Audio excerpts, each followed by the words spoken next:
Welcome. My name is Paul Keefe, Business Advisor here at the World Trade Center, Winnipeg. I would like to begin by respectfully acknowledging that this webinar is coming to you from Treaty 1 territory, traditional territory of the Anishinaabe, Cree, Ojibwe, Dakota, and Dene peoples, and on the national homeland of the Red River Métis. Thank you for joining our webinar, Collective Intelligence, the Power of Collaboration, which will be presented to you by Ben Dueck. Before we begin, I want to share a few housekeeping items. Please send your webinar questions directly to the chat box at the top of your screen, and Ben will try to answer as many as he can during a Q&A session towards the end of the webinar. For all logistical questions, please send them directly to the chat box, and I'll answer your questions as soon as I can. And lastly, you'll also receive a PDF copy and recording of this presentation within the next week. And now it's time to start our webinar. I'd like to introduce to you Ben Dueck. Ben is passionate about leadership development and helping people grow their impact. His past experience includes entrepreneurship, nonprofit leadership, fundraising, and much more. He is the Director of Leadership and Sales for Crestcom Manitoba and the President of Cantera Leadership. He is a Gallup certified Clifton Strengths coach and has a Master of Arts in Leadership degree. Ben is a born and raised Manitoban who grew up in a family of entrepreneurs where his interest in leadership development was born. For the past 20 years, he has worked with leaders in both the business and nonprofit world to help them become more successful. He currently lives in Niverville with his wife and 3 children. Welcome, Ben. Take it away. Thanks again, Paul, for that introduction, and good welcome here, everyone, to the webinar. And seeing a friendly name and face there in the crowd there, Matt Wheeler. Good to see you, as well as I think a few other names I actually think I might recognize from potentially other times you've been at these webinars. So welcome here. The power of collaboration. When we're talking about this concept of collective intelligence, that's our topic for today. And to start off with, I thought I'd share a little bit of a story around collective intelligence and kind of the power that collective intelligence can bring when we think of how working together is going to be beneficial. Now, when you think of back in 2014, you may remember the Winter Olympic Games in Sochi, Russia, and the Russian men's hockey team, they seemed ready to sweep their competition that year. They had big plans, at least. They had star players in the NHL, and from the KHL, some of these and they had the home field advantage, right? Being in Russia, and fans thought they were sure to win the gold medal. In fact, the Russian President Putin declared that the success of the Olympic Games, which cost an estimated $50 billion, hinged on the success of the Russian men's hockey team.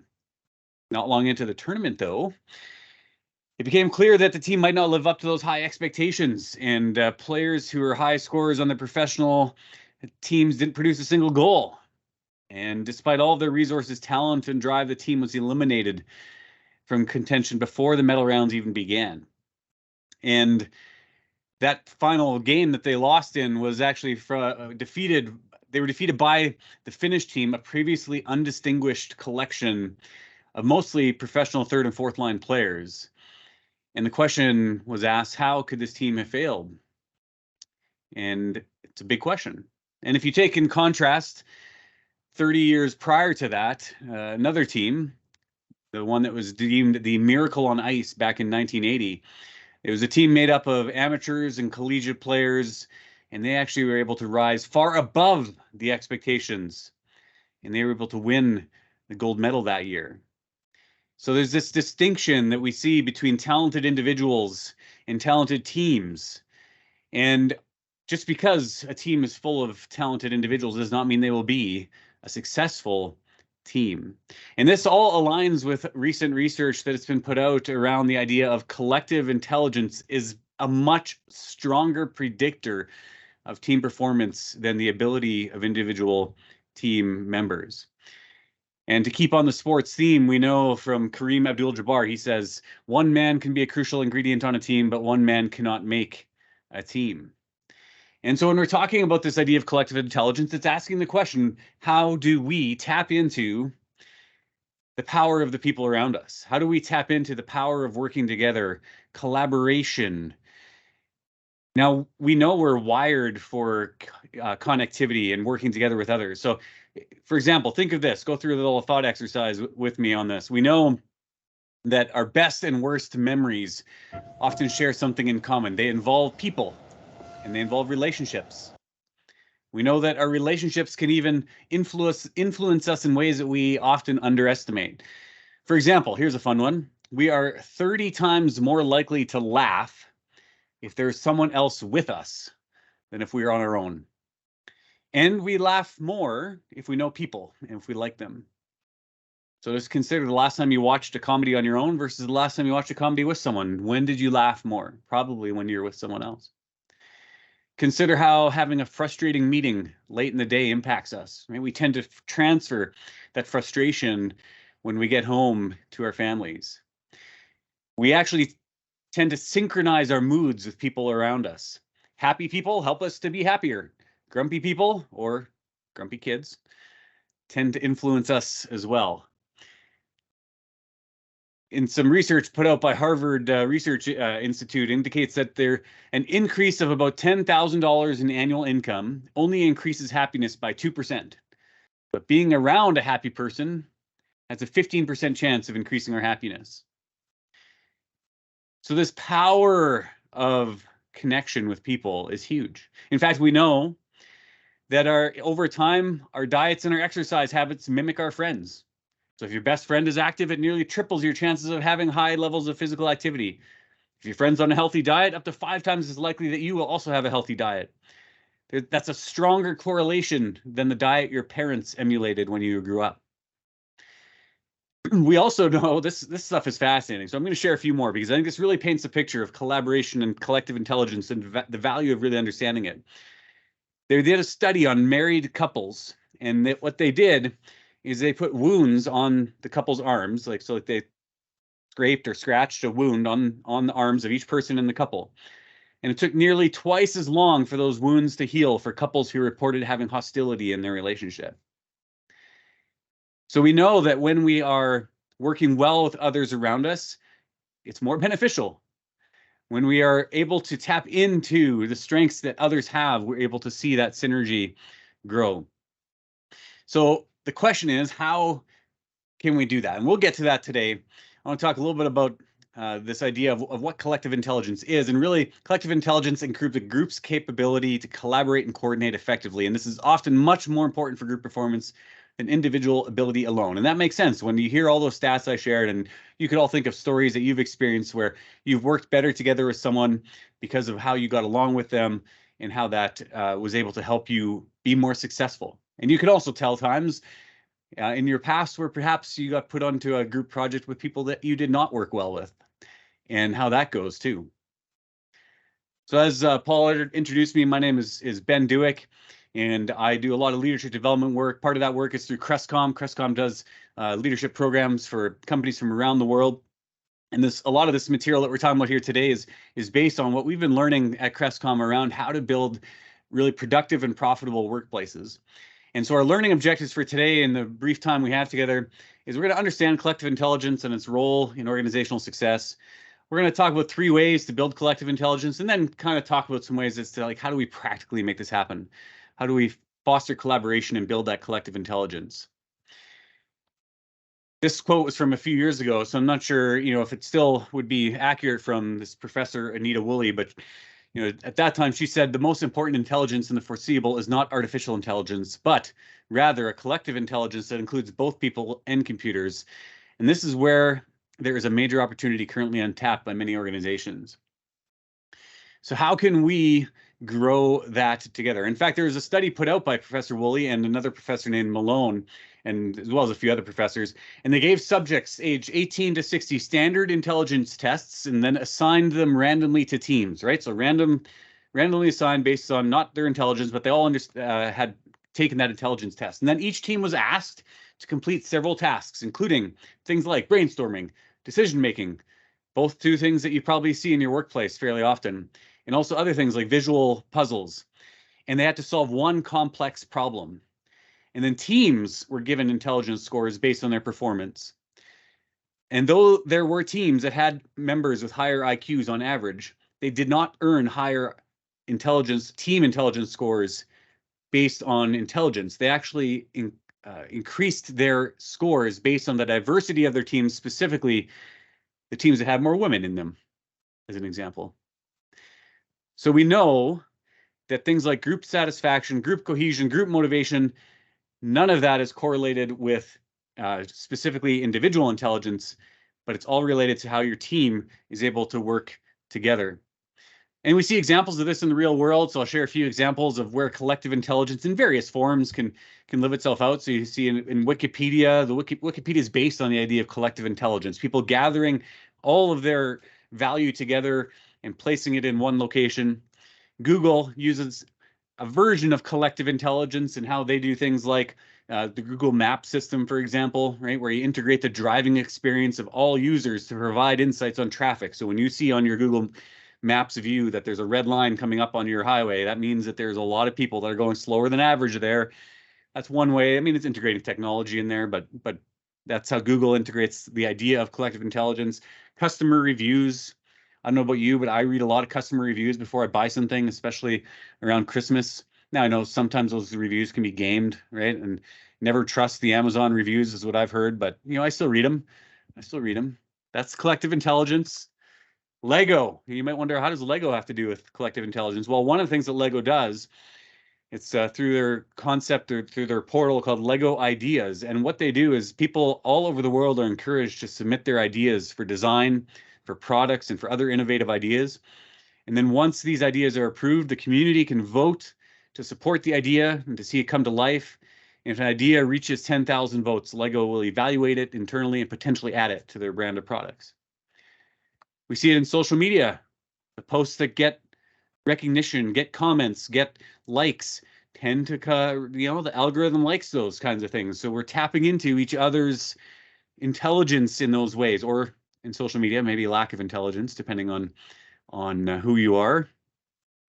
Political parties, the pure idea of political parties tends to be that you are gathering these individuals into a group to lead a party or potentially a province or a country, and those individuals bring their collective intelligence into that equation to hopefully run their country or run their area with success. Kickstarter, another great example, right? Kickstarter, if you're not familiar with Kickstarter, a crowdfunding way to see which ideas are going to achieve success, which ideas are going to get funded. And when you start seeing people gather or say yes and buy the product, it starts to build momentum and it gets put in front of more people. So that's some examples of collective intelligence kind of in the real world. But really, we need to figure out what collective intelligence is on a smaller scale as to what is collective intelligence like in your world. Now, whether you work alone, whether you work with others, whether you interact with others, even just as a part of the services that you offer in your business, understanding collective intelligence will be helpful. And really, the short definition, the ability to harness a group's power to achieve goals that could not be accomplished alone. And when we see that happen, and that sounds simple, right? It's, oh yeah, okay, like just harness the group's power. But when we see that happen, we start seeing feedback and innovation occur. We start seeing knowledge sharing and workload distribution be way more efficient, way more beneficial. We see increased accuracy of predictions and planning. And we see just better coordination and collaboration. And if you saw these things in your organization, if you were able to say, hey, these 4 things happened or are happening, you'd be able to know that your organization is going to have a better chance of success. So as we dive into this, I want to talk about a few different ways of how we can improve collective intelligence in teams. And we'll start with talking about these 3 aspects here. Social perceptiveness, diversity, and then sharing and equitable turn taking.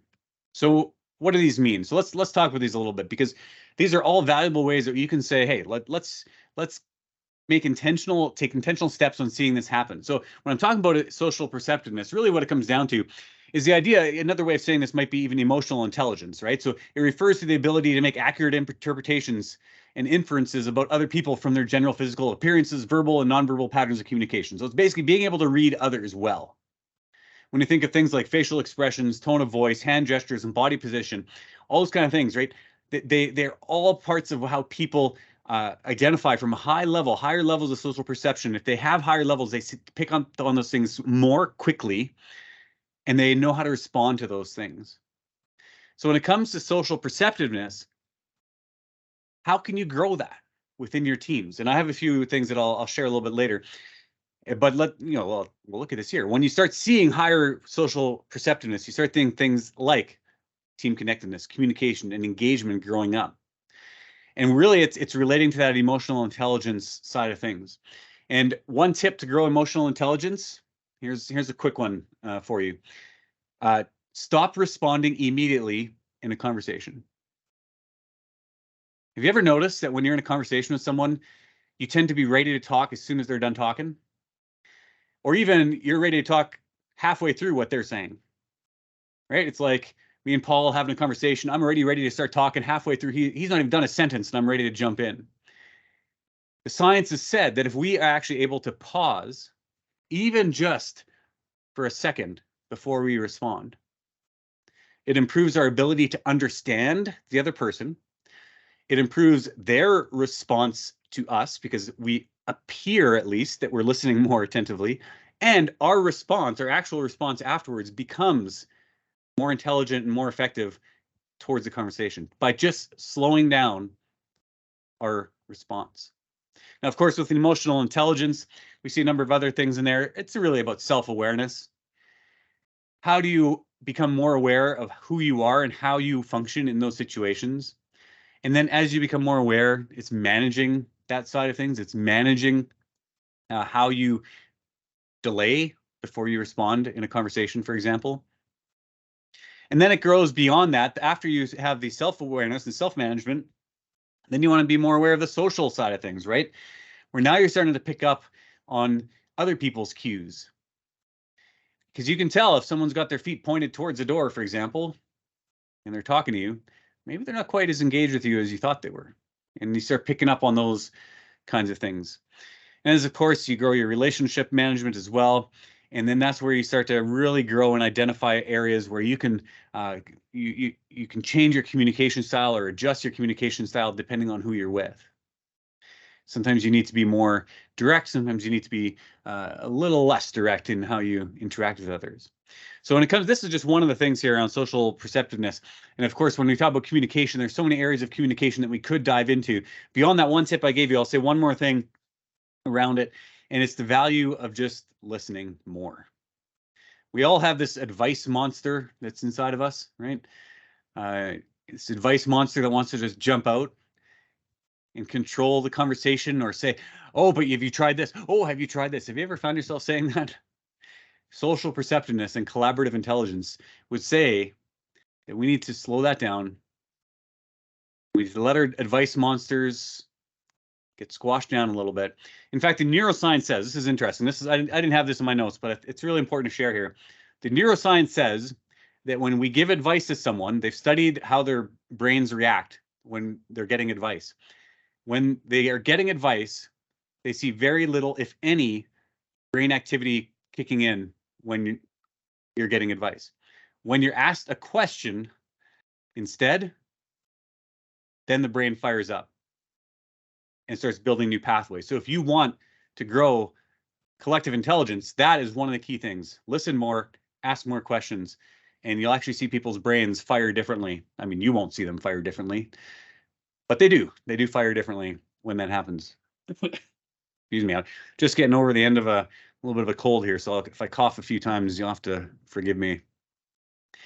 The second piece of collective intelligence, maximize diversity. And this is important because we tend to really enjoy being with others who are similar to us. We like to hang out with people that are the same as us. And in fact, as people, we tend to gravitate into areas where people are similar to us and they tend to gravitate towards us. And we know, and many of you have heard this before, we know that when that happens, we actually are missing out on a lot of value when it comes to working together in groups. And we know that many factors, this is from that same professor previously, many factors you might think would be predictive of group performance were not. Group intelligence had little to do with individual intelligence. It has to do with the diversity that we have within our groups that we're having. Now, diversity can mean some of us have a very specific definition of what diversity could mean, but really when we're looking at diversity, it's the range of human differences that we have, including but not limited to all those different areas that are on the screen there. Right? So there's many dimensions that we need to be aware of. Now, some of these dimensions, I'll show you a list of some here that are important. This is most of these are from the Global Alliance for Public Relations and Communications Management.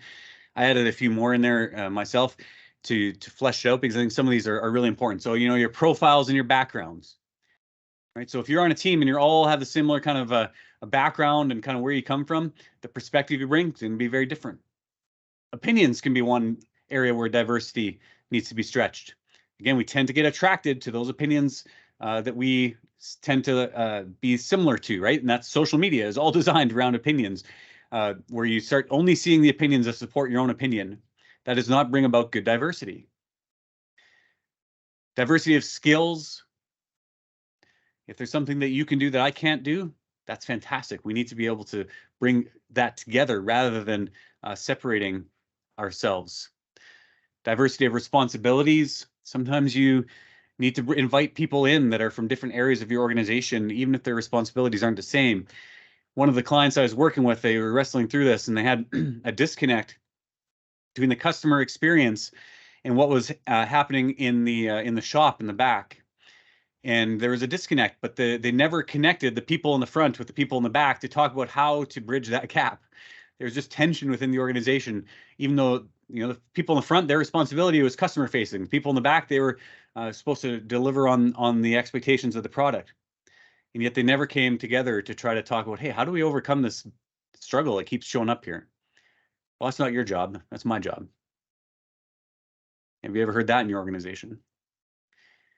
Different encounters, different experiences that we've had, different dimensions. When it comes to the different dimensions, it's referring to areas similar to the responsibility side of things, where are you coming from in regards to your role or your responsibilities, but not only that, but again, are you more focused on the customer side of things than the maybe product development side of things? Number 7 there, strengths is a key one. I'm a big believer in strengths. Paul introduced it in his introduction to me. I'm a Gallup certified Clifton strengths coach. It's a way that we can just help people understand what strengths they bring. And the more diverse strengths you have, the better it is. In fact, one of the things I say when I talk about strengths with people is that individually, you don't want to be well-rounded. Individually, you want to be sharp at the strengths you bring.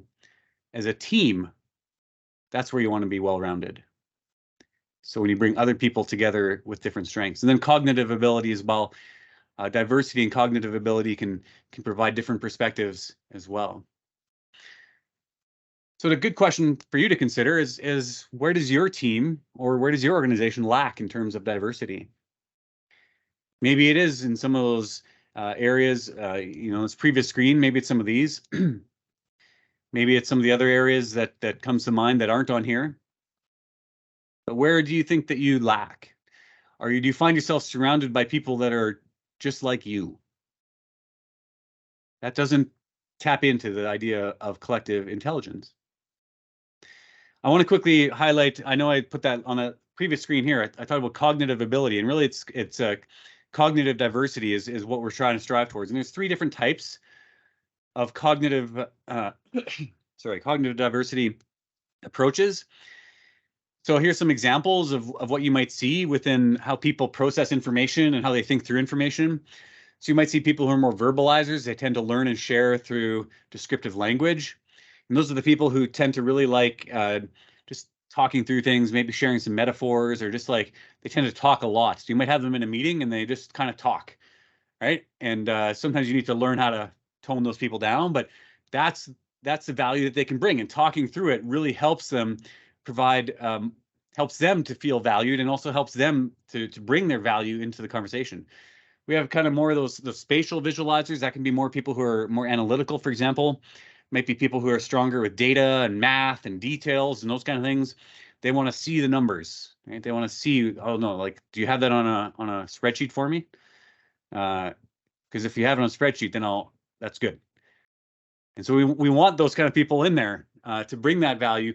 Again, there's always balancing out some of these things, right? And then we have the object visualizers. Those tend to be the ones who are a little more artistic. They maybe can, they might draw something out or diagram it out. They might like the whiteboard, so they can like do a big sketch on the whiteboard and kind of show what they're imagining, even if it has nothing to do with like something that is typically drawn out, they might draw it out anyway. For me, I tend to be a little bit of a mix of a verbalizer and an object visualizer, in the sense that I like the whiteboards. I like to be able to draw things out. And I think what we need to remember is we want to combine the strengths of those different working styles and thinking styles to help be more creative in our problem solving. Right? So if all you have, if you're sitting in a room and you're all verbalizers, what are you missing out on? If you're sitting in a room and you're all the data focused people, what are you missing out on? Who can you invite in to those conversations that bring a little bit of a different perspective in order to avoid the idea of a groupthink? If you're not familiar with groupthink is the idea that you never get beyond just the one idea within the group, because you just start to bounce it off each other, just that idea, and it becomes groupthink. And oh, like so-and-so thinks that, and so-and-so thinks that, I think that now, and oh, we all think that, and all of a sudden everyone just thinks it, and that's the idea that comes out of it at the end of it all. So we need to make sure, this is another small tip for you, make sure that your planning sessions, your staff meetings, your times you're connecting, provide an opportunity for everyone to learn and contribute, and potentially you may even need to invite some people in to those meetings. So as you increase diversity, of course, you're going to have more benefits around problem solving. You're going to have benefits of predictability in regards to where you're going, because again, the more diversity you have, the more capable you are of actually predicting things. And then also you're going to have more capability of innovation as well. In fact, Deloitte, they put out a report that found that cognitively and demographically diverse teams can enhance innovation by 20%. So imagine that when you're trying to think of, hey, how can we grow our organization? Well, let's get a little more diversity into this discussion around what that looks like. So a few tips around this, leverage cognitive diversity, identify your team's strengths, opportunities, and blind spots to create a hiring strategy. So you might want to say, hey, like we're really missing someone who brings that data into our organization. Maybe we need to look at finding someone to do that, or find someone from outside the organization to partner with that can bring that in, because we need that value. You may want to also consider creating cross-functional or interdepartmental teams. That's where that example I was sharing with that client that I was working with that had that disconnect between the front and the back end. Potentially, you need to bring those teams together. Now, if you don't want to bring them in together all the time, there's going to be times where you do have your separate responsibilities you need to remember, but don't ignore the fact that that could provide value for you and your organization from time to time. I'm going to share the third piece too of what I call sharing and equitable turn taking. Really, it's a simple thing. It's pretty self-explanatory, but really it's encouraging the voices of everyone to be heard. Now, MIT did a study around team communication, and this is really what this all sits down at. It's referring to team communication. And what they did is they had people wear electronic devices that monitored over 100 points of data a minute, all focused around communication. So just imagine 100 points of data every minute, all focused around communication. And what they're trying to do is they're trying to map effective communication. And this is what they found as they kind of did this with they had thousands and thousands of data points at the end of this. And they found that on the most effective teams, everyone talks and listens in roughly equal measure. That's key, right? Just think of your last team meeting. Was that accurate to your last team meeting, where everyone talks and listens in roughly equal measure? Maybe not. They kept their contributions short and sweet in general. Okay? The members would face one another, and their conversations and gestures were energetic. The members directly connect with one another, not just with the team leader. So it wasn't just just pointing in one direction. They're connecting with each other. Now, this isn't just in meetings, by the way, right? So some of this was in meetings, some of this was outside of the meetings, because then members carried out back channel, not negative back channel, because that can be negative, but back channel or side channel conversations within the team, right? So they were sharing even beyond the kind of their planning meetings. And members periodically would kind of break from the group and go exploring outside the team to bring information back. So lots of takeaways there don't necessarily relate to the idea of collective intelligence, but some of those things are really like, just pause there for a moment and just think about that, right? How can you make sure that you're giving opportunities for people to share? Mark Sanborn says, in teamwork, silence isn't golden, it's deadly. And that relates to, many of you are familiar with Patrick Lencioni. He talks about the principle that when he's working with teams and with leadership teams, and I've taught this to a number of teams that I've worked with as well. When you're discussing something and planning something, take the approach that silence equals disagreement. So many times we assume that silence equals agreement, right? We think, oh, if they didn't say anything, then I guess there's no problem here.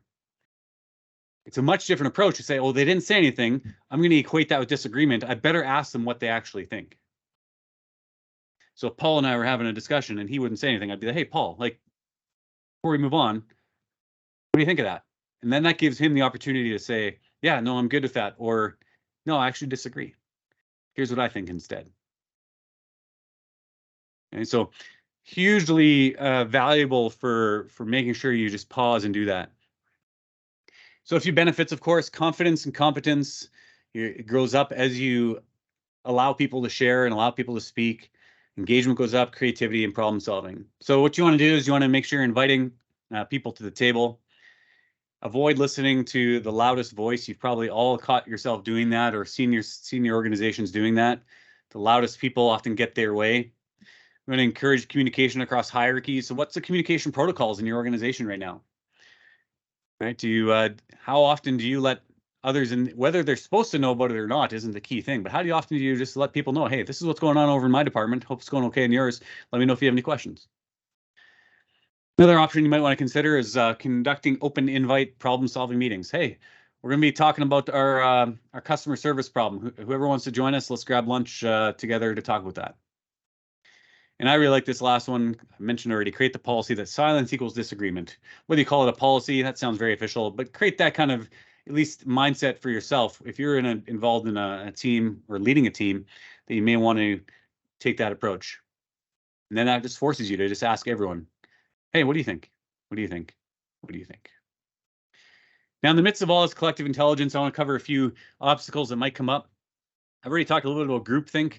Groupthink, the idea that it's hard to get beyond just one idea because the group just really, we tend to feed off each other a lot, right? And so all of a sudden we're down one path and we're just stuck on that path for a long time. So how do we make sure we combat that? Just being aware of it is a first start. Other cognitive biases can get in the way as well. Something like, for example, the recency bias. Sometimes we take the most recent thing we've heard or seen, and that's the approach that we take. So we want to make sure we're aware of the ways that our brains get in our own way of success and our team success.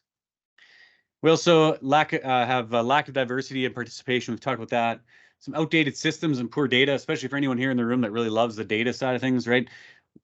Outdated systems, poor data, that can really get in the way of a team working well together. You need to build systems that make that more possible. So that could look like, how do you communicate a decision to the team, for example? Or how do you make sure you have the right data in front of you, for example? So many organizations don't even have the right financial data in front of them when they're making financial choices. So how do you make sure you're having data like that ready for you so that your team can actually make their collective intelligence choices with the right information? And then, of course, even just how do you evaluate your decisions, your ideas, and your suggestions? So you can build systems around that. There's a lot of different things you can look at there for how to do that. Basically, I mean, whatever works for you. One of the things that you might be able to do is say, hey, before we finalize any decision, we're going to sleep on it for one night. And that could just be a quick little checkpoint for how you might want to do that. And of course, divisive issues and conflict can be a problem. Now, conflict isn't always bad, right? We actually want conflict. Conflict means we're getting different perspectives, right? That is all about diversity. That is all about having collective intelligence. But if we don't know how to handle conflict, we're going to have challenges there. And then lack of action, of course, too, right? Collective intelligence, you can have the best ideas, you can have the best discussions, you can have the best approach towards anything. And then if you do nothing with it, it doesn't mean a whole lot. And then, of course, reduce control. One of the things that comes up with with collective intelligence is that when you're working together with a team, you know how it is. Sometimes people are hard to work with. Sometimes people don't do things the way that you actually thought that they should do it. And so when we want to get the best from others, sometimes we have to trust that the best from others is going to be good. And even if that means it's not in our control. How many people here struggle with delegation, for example?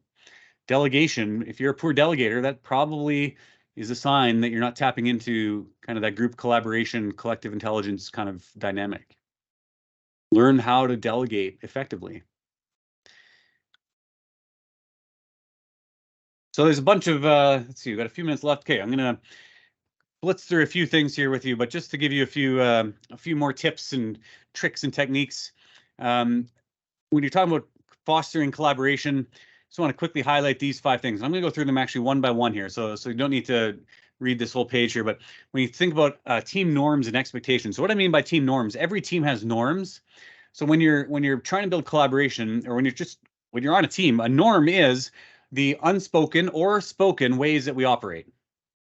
Sometimes they are unspoken because we don't often talk about them.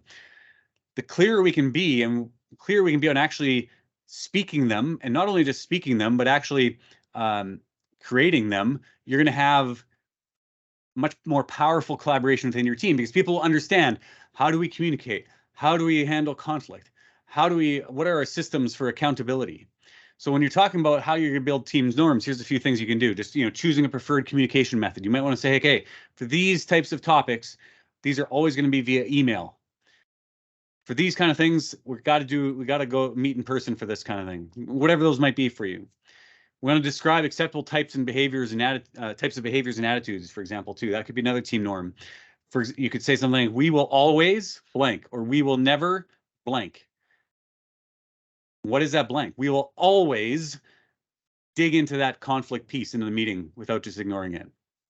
Right? If you identify that and have that verbalized, then when someone notices there's conflict happening, they say, hey, hey, just one sec, guys. We said we were going to deal with conflict. I feel like we didn't do it there. Let's dive in, because we will always deal with it. So team, norms are supposed to be simple. They're supposed to be easy to understand. They're going to be ways for you to just really have a foundation for how your team works together. That's kind of team norms. Another piece that relates to all this, of course, is psychological safety and trust. In order to build collaboration, you need to feel safe. You need to feel like you trust those around you. There's a great book out there. You can look it up. Daniel Coyle from Culture Code. The book is called Culture Code.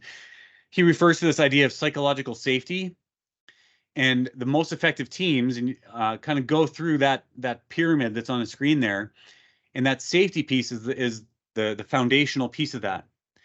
And what most of us assume is that vulnerability and trust, like at first glance, we might think the trust is necessary foundation for vulnerability, but actually what he talks about, Daniel Coyle talks about, is this vulnerability loop. And the vulnerability loop, what he means by that is that let's suppose that person A admits to making a mistake or having a shortcoming, and that will signal to person B that they're safe to do the same. And then that becomes, then that signal gets passed back to person A, and it becomes this loop, this back and forth with like, okay, well, I felt safe enough to share, or they felt safe enough to share, so I'm going to share. Now they're going to feel safer, and that actually builds this vulnerability loop, which leads towards trust. So what he says, and what I've seen, is that vulnerability is what leads towards building trust. So if you want to build trust in your organization, practice vulnerability. Now, if you don't feel safe, it's going to be really hard. And so try to be willing to risk things a little bit, because that actually builds that trust relationship. That, of course, can also be helped by fostering social relationships in general. When it comes to building collaboration, you can't just forget that we're social beings, right? We do actually relate to each other, and that helps us. That helps build engagement. So get people out of the phone zone. Beyond just that phone zone is when you're sitting down and they're just on their phones, right? Or you're sitting in meetings and they're just checking their phones every 30 seconds. How do you get beyond that? And maybe some of that is, how do you talk about, have some icebreakers, some activities. In fact, I'm going to give you a couple quick kind of team trust icebreaker activities. I'll give you one here, maybe two. One is this. It's a simple trust exercise. This is from Patrick Lencioni from his book, Overcoming the 5 Dysfunctions of a Team, a Field Guide. And he suggests in a team meeting, so take this back to your teams, all of you, take this back to your teams, and just asking some simple questions in your team, just to build some of that vulnerability, because it's a low risk way. Here's the questions. Where did you grow up? How many siblings did you have, and where do you fall in that order? Describe a unique or interesting challenge or experience from your childhood. Okay, simple, right? So he says this is a very low risk way to help team members understand one another at a fundamental level, so they can avoid kind of falsely, making up stories about that person. It builds that trust. So try this out. Simple little exercise. Doesn't take very long to do. Let me share one other one. This one here. So find the common thread. This one's an interesting one to do. Divide team members into groups. Give team members 5 to 10 minutes to find one thing that they all have in common. All right, so depending on how diverse your team is, that might be easier or harder. Once they've identified the commonality, instruct them to think about the stereotypes of people within that group. And I'll share an example of it shortly. And have them to share their stereotypes and discuss the impact stereotypes have on connection. So this is from, you can see the link from where this team building game has come from. But so, for example, you might be in a group where the commonality is a love for heavy metal music. Now, that's not me, so this isn't an example for me. I don't really love heavy metal music. But the potential stereotypes, people who listen are angry and aggressive. They're all metalheads, wear only black and leather, and metalheads are uneducated, right? So those might be some of the stereotypes about people who love heavy metal music. So it just becomes a fun little way to kind of, first of all, identify what you share in common with someone, but then dig a little bit deeper beyond that as well. So there's another quick activity for you that you can look at. A couple more quick things before we wrap our time up around building collaboration. The fourth thing is just setting some team goals. One of the things that is often challenging in organizations is a lack of clarity around what the purpose of their role is. Do they understand what their role is about trying to do in light of the whole organization, or even just in light of their team? So what are the team goals that you're trying to work towards? When you have a clear team goal, you work better with them. I don't know if how many people here remember Ray Bourque back in the days. He played for almost his whole career at the Boston Bruins, and then he went and joined the Colorado Avalanche, and they all wore hats that had 16W on them. He was just 16, but they had a 16 of some sort because that's how many wins they needed to win the Stanley Cup.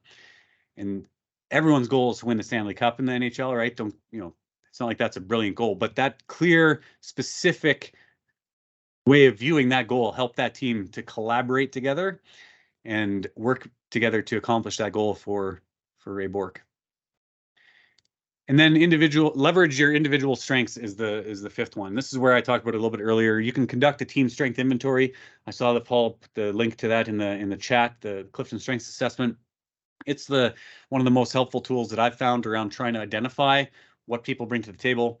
And then you start to create that team where you can let everyone be sharp and the team becomes well-rounded and allows you to kind of really function well together. So as I get ready to wrap our time up and leave some time for some Q&A, a couple of things to keep in mind here. This is why collective intelligence is good. Too much memory and you risk being stuck in the past. And so if all you have is people that are just thinking of the past, you're going to get stuck there. If you have too much reason, you risk being blind to intuition and emotion, right? Too logical. Too much creativity, and you may never act or learn. Too much coherence, and you may not see where your methods no longer work. Collective intelligence combines those elements in a way that lets the team be greater than the sum of its parts. If you're looking for interesting other reads, I know Paul also put the culture code in there. This is another one you can take a look at. Big Mind, how collective intelligence can change our world. A book to look at. And I want to encourage you as we wrap up our time here with this quote from Mother Teresa. None of us, including me, ever do great things, but we can all do small things with great love, and together we can do something wonderful. I started off with sharing a lot of those stats around how we're wired to do things with each other, how we're wired to feed off of each other, we're wired to learn from each other. And I think that relates to the power of collective intelligence and how collaboration is the key. But it's hard. People are hard. I sometimes joke around, man, it'd be so much easier to run business if people weren't involved. But we know that that's not possible. So how can we maximize potential we have from each other? Where we can turn to our neighbors on our teams and we can say, hey, You bring value, and I want to get better at tapping into that value. So as you go from here, to really encourage you with that. If you ever want to reach out and connect and talk leadership or team development, definitely let me know. We have a CrestCom podcast, by the way. You can gladly check that out if you're looking at a podcast where we talk about topics around leadership, and you can subscribe there and listen to some of those as well. I'll leave some time here now for any Q&A, and you can see my contact info on there. I'm a big fan of using LinkedIn. I don't have my LinkedIn link on there, but you can find me on LinkedIn by just typing in Ben Dueck. You'll be able to find me, and happy to engage beyond our time here today. So thanks for being here, everyone. Any questions or any thoughts? What was maybe I'll throw a question out to everyone else right now, and you can add it in the chat if you want. What was the most helpful piece of the presentation today? Pop that in the chat so I can see some thoughts around that, or pop a question in the chat. And if no one talks, then assume it's disagreements. It's right. That's right. I assume that everyone disagrees with me if no one says anything. We got some typing happening. Okay, and while good. people are doing that and coming up with any sort of questions they have, I'm also going to share in the chats some upcoming events that we have in the new year. So definitely stay tuned for those.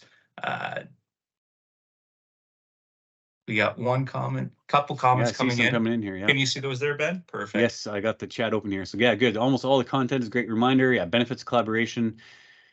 Validated that working in an office space with people is important for personal. Yeah, like that's an interesting one. Glad you shared that one, because of the right now that's a really key topic, right? Is it better to be in person or is it better to be virtual? In general, the studies seem to say a hybrid right now seems to be a good sweet spot. So if you have the capability of having a workplace that has a hybrid, definitely there can be value there. But if you're working completely virtual, you got to work harder on collaboration. Not impossible. But you got to work harder. 100%. If anyone has any questions, feel free to put them in the chat, or even cameras off. You could use the raise your hand feature so we're not talking over each other. So I know, Matt, I'm just picking on you. You're right there. So if you got a question, fire it away. Oh, we got a hand up. There he is. Let's hear it, Matt. What's kind of ironic is I actually couldn't use the chat. I don't know what's the deal. So I tried clicking on it and it just doesn't let me do it. Question for Ben. Yeah. So you've got a really good diverse background. You've been in a couple of different environments just in leadership in general. Could you name sort of the top environment you've been in your career where you've witnessed people that maybe weren't doing collective intelligence as a group, really embraced it as an idea, and you really watched that transformation happen well? Could you name a sort of a top experience that was exciting to watch people embrace that? Oh man, that's a great question. That's a deep question, Matt. I'm trying to think. So I've been in a lot of different situations around that, right? And like you said, because I've been in nonprofit world, I've been in business world, I've ran my own business, I've worked for business, I've done a number of different things in that way. I think there's been a few different boards that I've been on, and I've been involved in a few different boards where they've made intentional effort to have diversity of age and race and gender, for example, and it has definitely helped provide more value in those situations. So like boards that have set up, like we need X number, I think it was, I forget the exact percentages, but X number of people under the age of 35 on the board. And for people here who've ever been on a board, most boards tend to have gray-haired people on them, right? So having an intentional focus around that. And so I think that would be the one example that I would look at and share that idea of, hey, diversity, collective intelligence, how do we work well together? I mean, there's other examples too, but that's the one I'll say. Good question, Matt. Thank you, Ben. Yeah, that's a great question.